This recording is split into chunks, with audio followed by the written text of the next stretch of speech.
For a few years in the middle of the 2000s, lunch in America had a sound, a low hum, a moving wire belt, and a sandwich riding through an open oven at a crawl, slow enough that you could watch the cheese start to blister.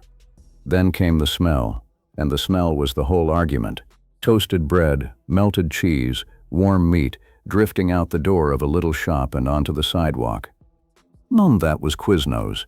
Maybe yours was the Honey Bacon Club, or the Mesquite Chicken, or the classic Italian, with those crisp edges where the cheese had fused onto the bread.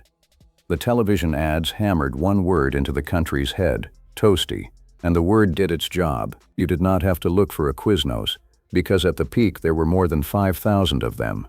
One near your office, one by the mall, and very often one directly across the street from a subway, like a dare. Quiznos was not a novelty act. For a stretch it was the second biggest sub-chain in North America, and the one everybody else was copying. And then, in what felt like a single breath, it was gone from your town, and from almost every town.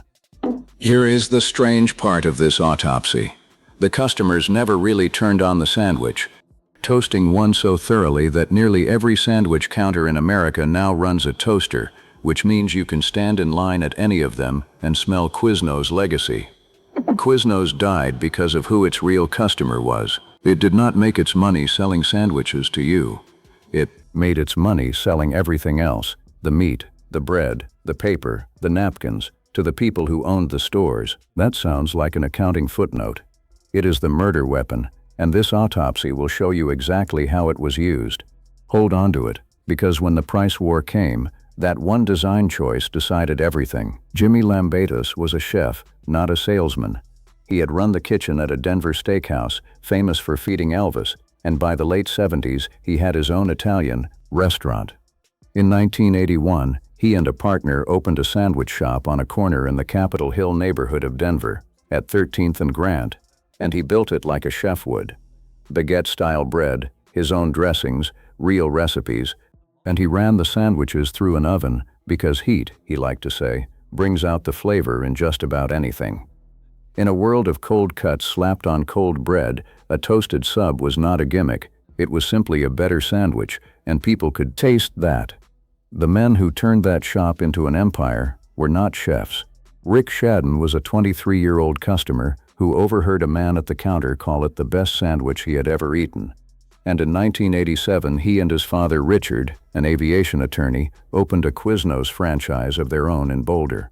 4 years and 3 more restaurants later, in January of 1991, they bought the little chain outright, all 18 locations of it. From that day forward, the plan was not to make sandwiches, it was to sell the right to make sandwiches to thousands of small owners as fast as America could sign the paperwork. It worked at a speed that still looks unreal on paper. The company went public in 1994 at $5 a share to fund the sprint.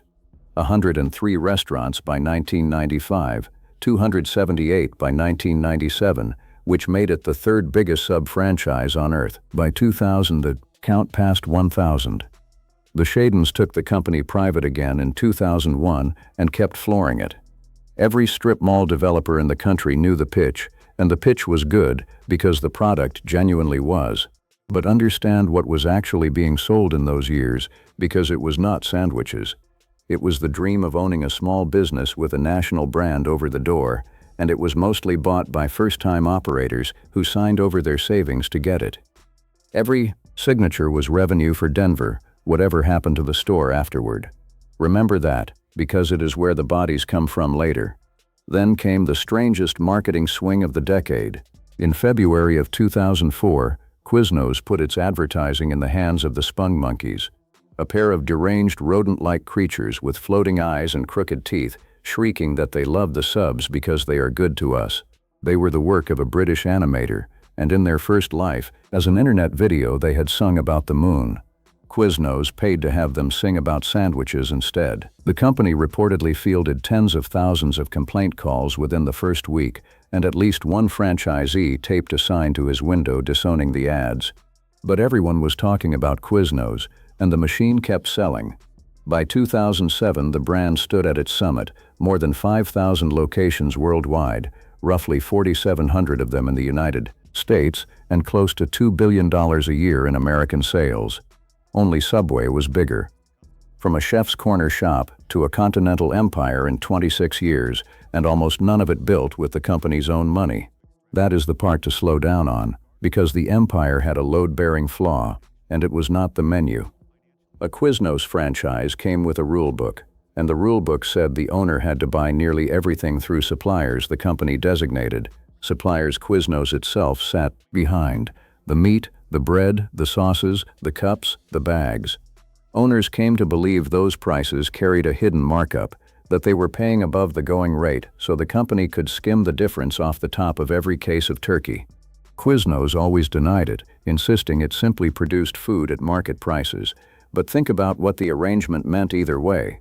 The company got paid when it sold you the franchise, got paid royalties on what you sold, and got paid again on every box of supplies that came through your back door. Whether your store made money was, in the coldest accounting sense, not the company's problem. Its revenue arrived before your profit did, and the stores, in staggering numbers, did not make money. An internal company memo from 2003, 4 years before the peak, put it in one line: 40% of Quiznos units were not breaking even. The expansion machine kept selling franchises anyway, sometimes so close together that owners watched a new Quiznos open down the road and split their own customers in half. And the failures were not quiet. The same story kept surfacing in different towns: a family that signed over everything it had, a store that never once cleared its costs, a closing day with the ovens still warm. The government's numbers eventually told that story in cold print. Among franchisees who borrowed through the Small Business Administration, roughly a quarter of Quiznos loans went bad, while Subway's failure rate sat under 5%. Same industry, same decade, same sandwich, 5 times the wreckage. By 2006, the owners had had enough, and roughly 10,000 of them joined class action lawsuits that accused the company of overselling territories and treating its own franchisees as captive customers. Captive customers. That phrase, from the company's own store owners, is the closest thing this autopsy has to a cause of death written in advance. Because right about then, the outside world stopped being gentle. Quiznos had exactly one moat, and it was the toaster. In 2005, Subway simply bought toasters, thousands of them, rolled out across the biggest restaurant footprint in America. And overnight, the thing that made Quiznos special became a standard feature at the cheaper shop across the street. Then came March of 2008, and the $5 footlong. Subway turned a recession promotion into a national anthem, and every sandwich buyer in America suddenly had a price anchor: $5, a foot of sandwich, everywhere. Subway's owners could survive that number because they bought their ingredients at something close to what ingredients actually cost. A Quiznos owner could not. His food came through the company's own supply line at the company's prices, so matching Subway at the register meant selling every sandwich at a loss while Quiznos corporate still collected on the food, the royalties, and the paper in the bag. Corporate tried to fight anyway, with discounts. In 2009, it put out a coupon for a free sandwich, and the store owners were expected to hand over that sandwich and swallow the cost themselves. Angry franchisees refused to honor their own company's coupon, an open revolt at the register, and customers walked out angrier than they walked in. Sit with that scene for a second. The company's marketing department and the company's stores were at war with each other in public over who would pay for lunch. The company that made money off its owners had left its owners no room to fight, so the owners did the only thing still in their power: they closed. 1,000 stores went dark between 2007 and 2009. Roughly 2,000 more followed as the recession ground on. Whole intersections lost their Quiznos while the Subway across the street put up another banner for the $5 footlong. In 2010, the company settled those franchisee lawsuits for a headline figure of $206 million. Look closer at that number, because it is the whole story in miniature. Around $6 million was actual cash. Another $10 million went to the lawyers, and most of the rest arrived as discounts and debt forgiveness, meaning thousands of owners were compensated with credit toward the same company's store they had just sued. Even the apology was designed to flow back through the supply line. Most collapses on this channel start with a balance sheet. This one starts with a grocery receipt, and if you want to be at the table when the next American giant gets opened up, subscribe, because there is always a next one. Now, the fall of the house itself. All those years of expansion had been fueled with borrowed money, and by the end of the decade the company was hauling around roughly $900 million in debt while its store count melted. In January of 2012, the Avenue Capital Group stepped in, swapped debt for ownership, wiped out about a third of that mountain, and put $150 million of fresh cash on the balance sheet. The Schaden era was over. The math still did not work, because the stores underneath the debt kept closing. On March 14, 2014, Quiznos filed for Chapter 11 bankruptcy in its hometown of Denver. It was a prepackaged filing. The lenders had already agreed to the terms, and the company moved through court in about 3 months, shedding roughly $400 million in debt and emerging at the end of June. The court papers held one detail that says everything about this company. Roughly 2,100 restaurants remained worldwide, and all but 7 of them belonged to franchisees. Even at the bottom, Quiznos owned almost none of its own stores. The risk had always lived with the owners, and it still did. On paper, the bankruptcy was a clean operation. But a bankruptcy can only restructure debt. It cannot restructure a reputation, and by then every prospective franchisee in America could read the lawsuits, the failure rates, and the closure lists. The growth machine had run on a steady supply of new believers, and the supply was gone. The chain that once sold a new franchise faster than it could train the owner now could not give the brand away. By 2016, Quiznos had slid to 9th place among American sub-chains. By 2017, around 400 stores remained in the United States. A decade earlier, there had been 4,700. More than 90% of the chain, gone in 10 years, and the sandwich never got worse. In June of 2018, a private equity firm called High Bluff Capital Partners bought what was left and folded it into a restaurant group alongside Taco Del Mar. The new owners talk about a comeback, and they are trying everything.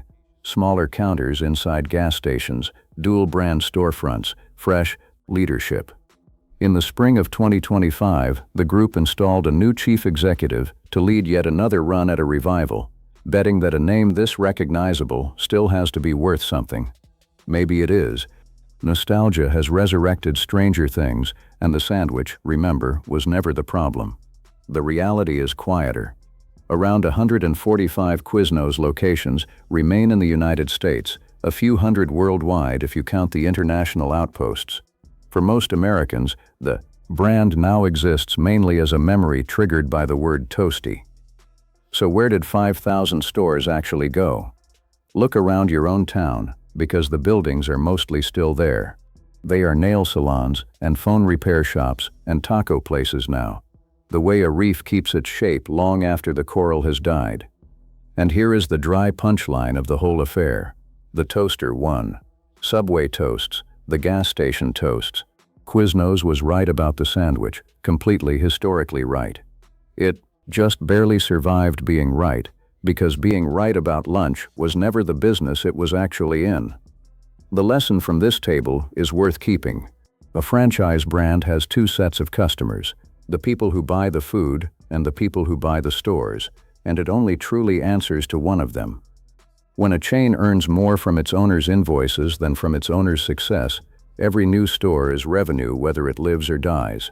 Quiznos ran that model at full throttle into a price war, and the owners were the crumple zone. 5,000 stores did not disappear because America stopped wanting toasted subs. They disappeared because the people holding the keys could not afford to keep selling them. So the autopsy closes with the questions only you can answer. What was your Quiznos order, and do you remember the last time you actually stood in one? When did you first notice the one in your town was gone? And where do you put the blame? On Subway's $5 siege, or on a company that priced its own owners out of the fight? Would you walk into one of the 145 that are still out there? Notice, drop it all in the comments below, and whatever you eat next, get it toasted.